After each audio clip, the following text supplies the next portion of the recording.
ماں اس بچے سے زیادہ پیار کرے گی جو بچہ اپاہج ہے، لنگڑا لولا ہے اور لقمے کا شکار ہے، یہ ماں اس کی زیادہ دیکھ ریکھ کر رہی ہے۔ کیوں؟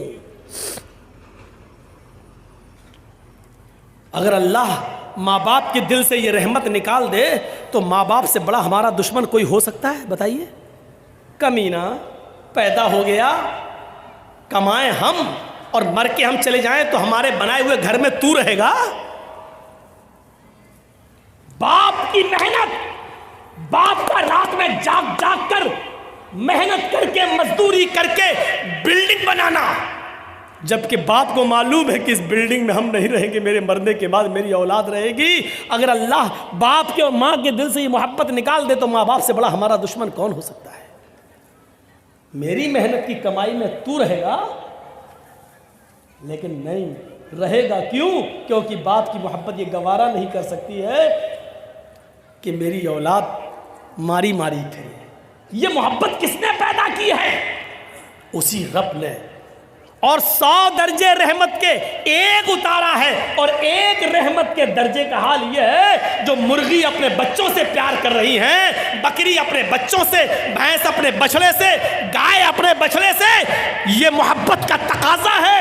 اور ماں اپنے بیٹے سے محبت کر رہی ہے، یہ محبت کا تقاضا ہے۔ میرے پیارے ساتھیوں، ذرا تصور کرو رب کی رحمت کا ایک درجہ۔ اب ذرا آئیے پھر دیکھیے رب کی رحمت کا حال کیا ہے۔ آئیے اور پھر دیکھیے کہ رب کی رحمت کا حال کیا ہے۔ فرمایا کہ اللہ رب العالمین کی رحمت یہ کیسے گوارا کر لے گی؟ جب ایک ماں اپنے بچے کو آگ میں ڈالنا گوارا نہیں کر سکتی ہے تو اللہ رب العالمین کی رحمت یہ کیسے گوارا کرے گی؟ جبکہ اس کے پاس رحمت کے 100 درجے ہیں، کیسے گوارا کرے گی کہ اپنے بندے کو آگ میں ڈال دے؟ بنی اسرائیل کا ایک واقعہ بیان کرتے ہوئے نبی اکرم نے فرمایا، ایک شخص اپنے اونٹ کو اپنے گھر کے سارے سامان کے ساتھ پیک کر کے نکلتا ہے اور ایک صحرا اور جنگل سے ہوتا ہوا جاتا ہے۔ تھک گیا، جنگل میں ایک پیڑ سے، ایک درخت سے وہ اپنے اونٹ کو باندھ دیتا ہے اور تھوڑی دیر درخت کے سائے میں آرام کرنے لگتا ہے۔ آنکھ کھلتی ہے تو دیکھتا ہے کہ میرا اونٹ غائب۔ اس میں پورے گھر کا سامان بندھا تھا، اب اونٹ غائب۔ ہوش اڑ گئے ہیں، اونٹ غائب، میرے گھر کا پورا سامان اونٹ پر اور اونٹ غائب۔ وہ کبھی اس جھاڑی جاتا، کبھی اس جھاڑی میں دیکھتا، کبھی اس پہاڑی پہ چڑھتا، کبھی اس پہاڑی پہ چڑھتا۔ وہ پورا جنگل تلاش کر ڈالا لیکن اس کو اونٹ نہیں ملا، اس کو اونٹ نہیں ملا۔ پورا جنگل تلاش کر دیتا ہے لیکن اس کو اونٹ نہیں ملتا ہے۔ مایوس ہو کر اسی پیڑ کے پاس آتا ہے، ہاتھ سر پہ رکھ کر سوچنے لگتا میں کیا کروں گا؟ بڑی محنت سے مال کمایا تھا، غائب ہو گیا اونٹ، کہاں چلا گیا؟ اب کتنا دن لگے گا اتنا مال کمانے میں، اور اپنے گھر کا ساز و سامان بنانے میں کتنا وقت لگے گا؟ اب یہ سوچ ہی رہا تھا، تھکا ہوا تھا کہ اچانک نیند آ گئی۔ تھوڑی دیر کے بعد آنکھ کھلتی ہے، کیا دیکھتا ہے کہ میرا اونٹ اسی پیڑ سے بندھا ہوا ہے جس پیڑ سے غائب ہوا تھا۔ آتا ہے، اونٹ تو یہ ہے، جا کر دیکھتا بندھا ہے، سامان دیکھتا ہے تو اس کے اوپر اناج کا ایک دانہ بھی کم نہیں ہے، جیسے وہ اپنے گھر سے لایا تھا ویسا ہی ہو بہو، سیم ٹو سیم ویسا ہی اونٹ پر لگا ہوا ہے، اور ایک بھی چیز غائب نہیں ہے۔ اس چیز کو دیکھتا ہے تو مارے خوشی کے، ہم نے دن بھر اونٹ ڈھونڈا، تلاش کیا تو ملا نہیں، اور اچانک اپنے آپ آ گیا اور سامان بھی غائب نہیں۔ اس کو دیکھ کر وہ اتنا خوش ہوتا ہے، اتنا خوش ہوتا ہے کہ اونٹ کو دیکھتا جاتا اور نظریں آسمان پہ ڈالتا جاتا اور اپنے رب سے کہتا جاتا، اللہم انت عبدی وانا ربک۔ اے اللہ مان گیا تیری قدرت، اے اللہ مان گیا میں تجھے، واقعی تو میرا بندہ ہے اور میں تیرا خدا۔ نہیں سمجھ پائے نا اس نے کیا جملہ استعمال کیا؟ مارے خوشی کے اس نے کیا کہا؟ اللہم انت عبدی، واہ واقعی تو میرا بندہ ہے، وانا ربک اور میں تیرا رب۔ الٹا بول گیا، سمجھ رہے نا کیا بول گیا وہ؟ اس کو بولنا یہ چاہیے تھا کہ واقعی میں تیرا بندہ اور تو میرا رب ہے، لیکن اونٹ پا گیا، سامان لدا ہے، خوشی میں اس کو پتہ نہیں ہے، دماغ سے ہٹ گیا، اتنی خوشی ہوئی اس کو، اتنی خوشی ہوئی کہ اس کا دماغ ٹھکانے نہیں رہا، اور مارے خوشی میں کہہ گیا اللہم انت عبدی وانا ربک، واقعی تو میرا بندہ اور میں تیرا رب ہوں۔ اللہ نے جملے سنے تو مسکرا دیا۔ یہ مسکرانے والا جملہ تھوڑی ہے۔ اب میرا بیٹا خوشی میں اگر یہ کہہ دے کہ میں تمہارا باپ ہوں تم میرے بیٹے، بھائی کوئی چیز میں لا کے اس کو دوں خوشی میں جو اس کو بہت پسند ہو، اور خوشی خوشی کہتے واہ تم میرے بیٹے ہو میں تمہارا باپ، تو ہم ناراض تھوڑی ہوں گے، ہم تو خوش ہوں گے کہ دیکھو خوشی میں بیچارہ ایسا کہہ رہا ہے، جبکہ کہنا یہ چاہتا تھا کہ ہاں تم میرے پیارے ابو ہو اور میں تمہارا بیٹا، لیکن دھوکے سے اس کے منہ سے نکل گیا مارے خوشی کے ہاں میں تمہارا باپ ہوں تم میرے بیٹے۔ یہ باپ اچھی طرح جانتا ہے کہ بیٹا مذاق میں کہہ رہا ہے یا دھوکے سے نکل گیا، یہ صحیح میں کہہ رہا، یہ باپ جانتا، اور رب جانتا ہے کہ میرا بندہ یہ کہنا نہیں چاہ رہا تھا، لیکن دھوکے سے خوشی میں اس کی زبان سے جملہ نکلا، اس لیے وہ مسکرا رہا ہے۔ اگر یہی جملے اس نے جان بوجھ کر کہے ہوتے تو معاف کیجئے گا وہ کہیں کا نہیں رہے۔ اتنے خطرناک جملے تو فرعون نے بھی استعمال نہیں کیے۔ فرعون بھی لوگوں سے کہتا تھا انا ربکم الاعلی، مجھے اپنا رب کہو میں تم سب کا رب ہوں۔ فرعون بھی لوگوں سے یہ کہتا تھا میں تمہارا رب ہوں، لیکن فرعون نے کبھی اللہ سے نہیں کہا کہ میں تیرا بھی رب ہوں۔ فرعون نے کبھی زندگی میں اپنے رب سے نہیں کہا اے اللہ میں تیرا بھی رب ہوں، وہ لوگوں سے کہتا تھا انا ربکم الاعلی، میں تمہارا رب ہوں تم مجھے اپنا رب مانو۔ لیکن اس کے باوجود اللہ نے کیا کیا؟ اس کو دریا میں غرق کر دیا، ڈبو دیا اور مار ڈالا، اور اس کی لاش کو سمندر سے باہر پھینک دیا۔ آج بھی مصر کے میوزیم میں اس کی لاش نشان عبرت بنی ہوئی ہے، آج بھی اس کی لاش دیکھ لو جو دیکھنا چاہے، آج بھی زمین اس کو ایکسیپٹ نہیں کرتی ہے۔ جس زمین میں گاڑا جاتا ہے زمین نکال کے پھینک دیتی ہے، جس سمندر میں ڈالا جاتا ہے سمندر نکال کے پھینک دیتا ہے، آج بھی اس کی لاش نشان عبرت بنی ہوئی ہے۔ فرعون نے اتنے بڑے جملے نہیں کہے تھے، اس نے یہ کہا تھا میں تمہارا رب ہوں، لیکن اللہ سے کبھی نہیں کہا تھا میں تیرا رب ہوں، لیکن اس نے تو اللہ ہی کو اپنا بندہ کہہ دیا اور اپنے آپ کو رب کا اللہ کا رب کہہ دیا۔ اللہم انت عبدی وانا ربک، تو میرا بندہ میں تیرا خدا۔ ذرا تصور کرو، لیکن اس کے باوجود اللہ ناراض نہیں ہو رہا، کیوں؟ کیونکہ اس کے دل کی نیت یہ نہیں تھی۔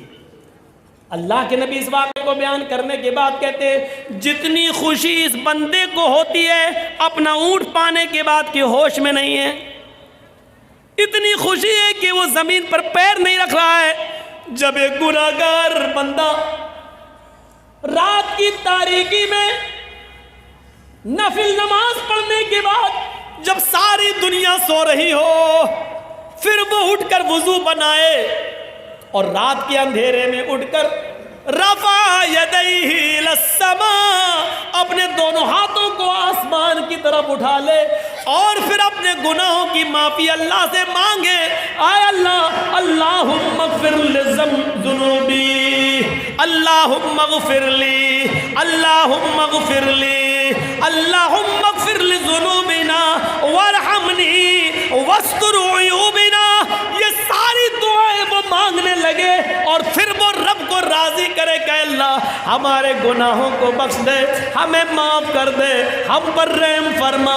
اللہ کے نبی فرماتے ہیں جب ایک گناہگار بندہ اپنے رب کے سامنے اپنے دامن کو پھیلا لیتا ہے، اپنی جھولی پھیلا لیتا ہے اور رب کے سامنے اپنے ہاتھ اٹھا کر دعا مانگتا ہے اے اللہ مجھے معاف کر دے، میرے گناہ بخش دے، تو اللہ تعالیٰ کو اس بندے سے بھی زیادہ خوشی ہوتی ہے جو ابھی مارے خوشی کے یہ کہہ گیا تو میرا بندہ میں تیرا رب۔ جتنی خوشی اس انسان کو ہوتی ہے اپنا اونٹ پانے کے بعد، اللہ کو اس سے کہیں زیادہ گناہ، کتنی زیادہ گناہ، کئی زیادہ بڑھ کر اللہ تعالیٰ کو خوشی ہوتی ہے جب کوئی گناہگار بندہ اس کے سامنے اپنے گناہوں کی توبہ کرتا ہے، اپنے آپ کو کہتا ہے کہ اللہ مجھے معاف کر دے، اللہ کو اس سے بھی زیادہ خوشی ہوتی ہے۔ یہ اس کا رحم و کرم ہے کہ گناہ کرنے کے باوجود وہ اپنے بندے کو معاف کرتا رہتا ہے۔